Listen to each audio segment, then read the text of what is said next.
Are you tired of thinking backwards? Well, maybe it's time to think ahead. Okay, now I'm thinking ahead. Good. It has had an impact on my brain. How are you doing? I'm all good. Great, I'm good, thank you. thanks. What is thinking ahead? So Think Ahead is a company. We assist schools on their ICT journey. So we work with schools across the country, from primary schools through to high schools. We work with some of the top schools in Gauteng all the way to the most isolated and rural schools in Eastern Cape. And we really help them to take technology, bring it into the classroom and transform the way teachers teach and, of course, the way kids learn. And we're in such an exciting space. I mean, we get to do things like coding and 3D printing and maker spaces and robotics. So it's a really fun time to be in education. Yeah, but what kind of backward thinking made you think, okay, maybe it's time now to think ahead? I always say the toothpaste is out of the tube. So technology... The toothpaste is out of the tube? The toothpaste is out of the tube. Technology is out there in the world. We can't change that, and we can't get kids not to work with tech. So we need to teach them and encourage them to use it correctly so it enhances their learning, so they can become creators of technology and not just consume everything. Well, when you said the toothpaste is out of the tube, I thought you were brushing your teeth when it smacked you. The wrong interview.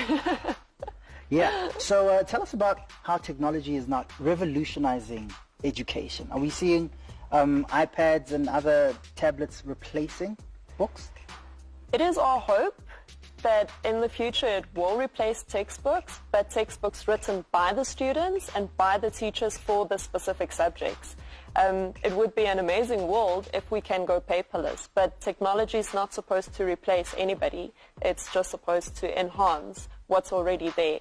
And it's so visual and so fun and so intuitive that nobody needs replacing. It just makes it more of what it already is. When I saw this ball for the first time, I actually just wanted to throw it, as any ordinary guy would. Of course. But that wouldn't be advisable. What is this device? That is called a Sphero. It is a little robotic orb that we are going to control later using iPads, and it connects via Bluetooth. So we're going to mess around with those a little bit. Oh, we can do that now. We can do that. Okay, so you have that one. Okay. And let me show you. So first of all, it just needs to connect. Oh, Sphero. Yes. Yes. Sphero detected. Initializing connection. Okay, do I put it down? You can put it down. So, okay, let's just get this out of the way. Okay, so this is a little robot. Okay. It doesn't know any direction, so you first need to teach it. So you see there's a little blue light running around. Yes, okay. Okay, so that is called its tail light. So you need to aim and have that tail light Whoa, scared me. point to you so you can make sure it drives in the right direction. Oh, so you want to okay. give it a shot? So this Just would make be... sure it's in front of you. Like, just grab it. So I aim at it. Yes. How? How do I do So- that? Oh, That little light must be pointing right at you. So you can just move. I There. see. And now that's your joystick. So you can control it. Move it forward. What? And there you go. To the right. It's as easy as that.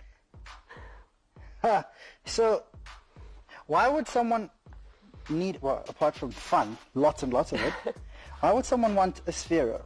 Okay, so Why one does of it exist? the fun things you can do with it is you can start coding it. So instead of just driving it like a regular toy, you can now start writing the computer code and give it instructions. Hit play, sit back, and it will perform whatever you just commanded it to do. Can I connect this to my sister's brain and make her do whatever Unfortunately, in the the world? technology is not there yet. Okay. Man. I'll work on it. I'll actually code it. But you're Good going to show idea. me how to code later, right? I will. Thank you so much. Michaela's standing by with an experiment. Michaela, you ready? I'm ready. The Sphero's coming to you.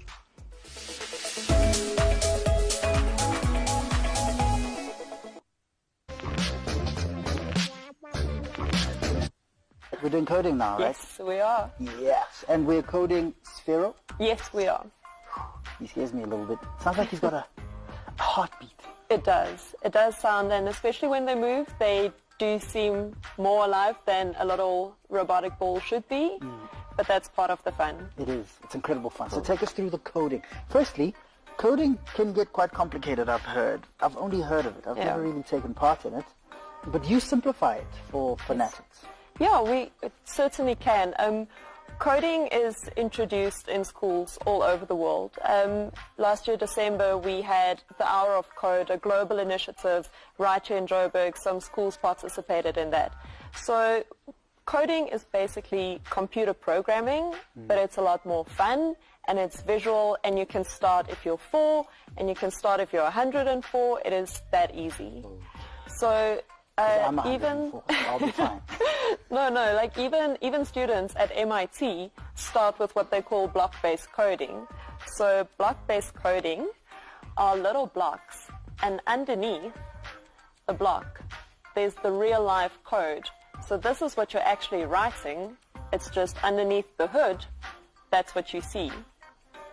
So what the Sphero does, it takes it from what we see on the screen into the real world.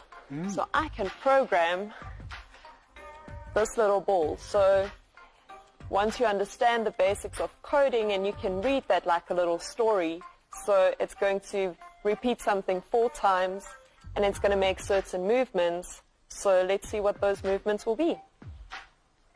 And there goes the little ball. Oh, so you've just instructed it to go in a square shape. I did. So See. it's so simple. So you can start making some changes. If you change that and you change the degrees, so this is trial and error that we figured this out, but then it should draw a little star.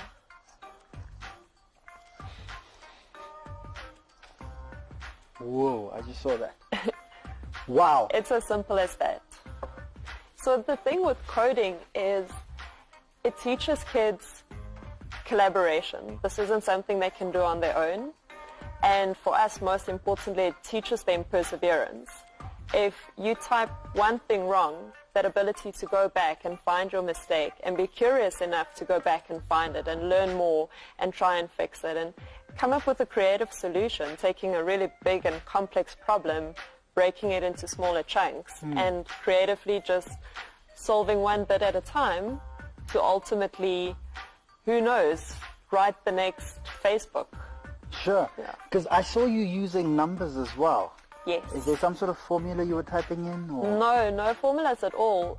So the beginning stages are really simple. It just allows you to change the speed, the distance, the degrees at which it must turn. So that's really simple. As you get more into it, there's some more complex formulas. But we try and think that kids don't realize how much they learn, especially maths, while they are doing this. So that's the fun aspect of learning through coding. So it does enhance your mathematical abilities? It definitely does. I think where it links to taking a problem and breaking it down, that definitely links to maths. And understanding that any problem can be solved if you just spend some time and try and figure out your way through this maze, if I can call it that, to come up with a solution. Well, okay, I'm going to actually give it a shot. Anytime.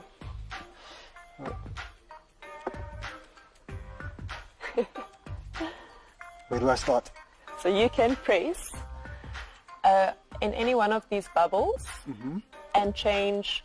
So this is going to change for how long it is going to move. So you can change it to 1 for 1 second. Oh, okay. So, okay, I'll make it 2. How about 2 that? seconds. At 50% At speed. 50% speed, we can keep that because we have limited space. Yes. And try and experiment. See what will happen if you turn right by 210 degrees. I don't know. You can type anything there. You know what just came to mind? What? The ticker timer. You know that ticker timer experiment in science? That just came to mind as I checked this out. So it actually does connect. Yeah.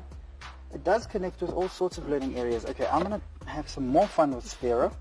And you guys can check this out. Wow,